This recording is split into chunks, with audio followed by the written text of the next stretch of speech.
This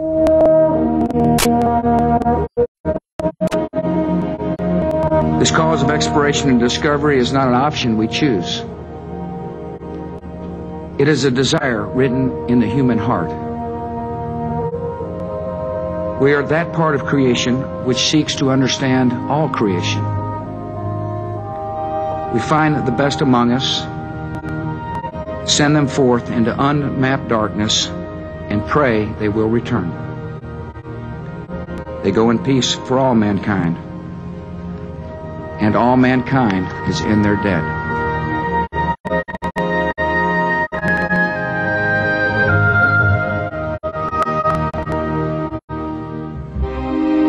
We're having a great time up here. We had a great ride to orbit, and we've got our space legs and up and running. Rick was a terrific human being and a great leader.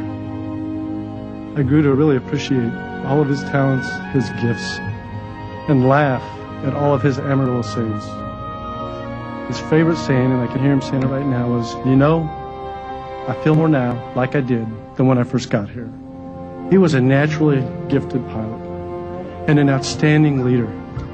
He molded 7 individuals from different parts of the world with diverse backgrounds, various religious beliefs, into an incredibly tight-knit and productive family.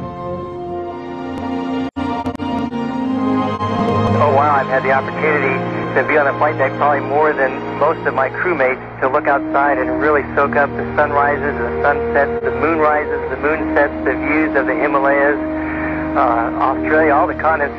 Willie McCool.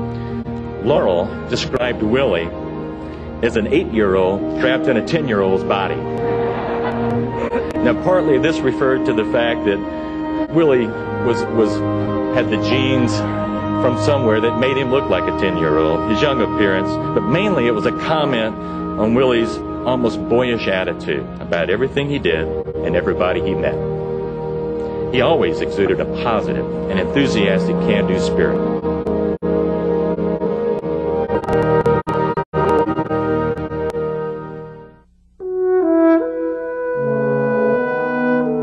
The whole spaceship was glowing in silver light from the moon, and the attitude was changing, and you really felt that you were in a spaceship headed somewhere. Kalpna, or Casey to her friends, was admired personally for her extraordinary kindness and technically for her strive for perfection. She had a terrific sense of humor and loved flying small airplanes with her husband and loved flying in space. Flying was her passion. She would often remind her crew as her training would delayed and become extended. She would say, "Man, you are training to fly in space. What more could you want?"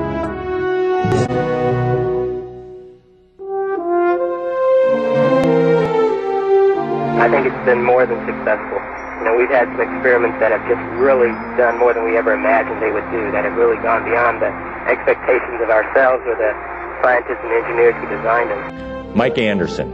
Mike was the quiet, get-it-done professional. His calm confidence reflected an inner peace that came from somewhere deep within himself, and his love for his family and his absolute belief in his God. The Spacehab team remembers that they respected Mike's natural leadership so much they worked doubly hard so that they might win his respect for them. Late in the mission, the Spacehab team got their answer. Mike took the time to write an email from space thanking them for their tireless and outstanding support. Mike was a class act.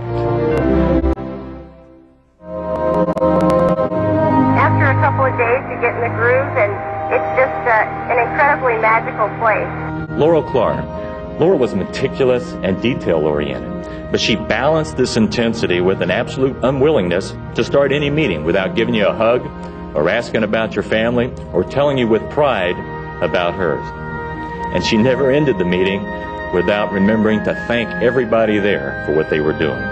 Laura made everyone, regardless of where they ranked on the organizational structure and the organizational chart, she made them feel like a colleague and a co-conspirator for success.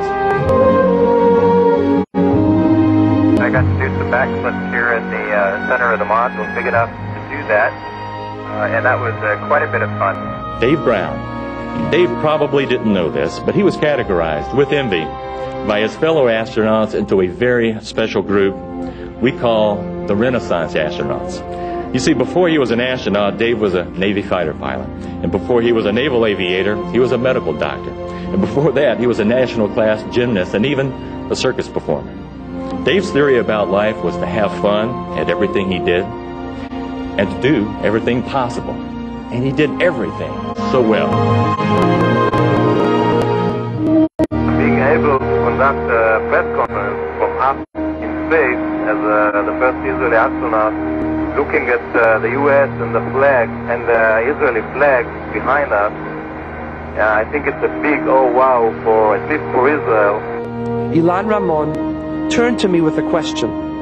How does one mark the Sabbath in space? With every 90 minutes, another sunset. Every 10.5 hours is a Sabbath. Every 20 days, Rosh Hashanah. Jerusalem, we have a problem. But Ilan taught us a powerful message.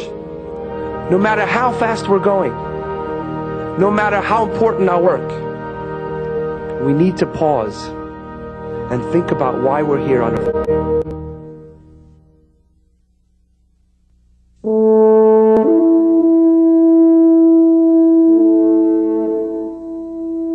Columbia was a fine ship. She was named after Robert Gray's exploration ship, which sailed out of Boston Harbor in the 18th century. Columbia and the other orbiters are all named after great explorer ships, for that is their mission, to explore the unknown. Columbia was hardly a thing of beauty, except those of us who loved and cared for her. She was often bad-mouthed for being a little heavy in the rear end.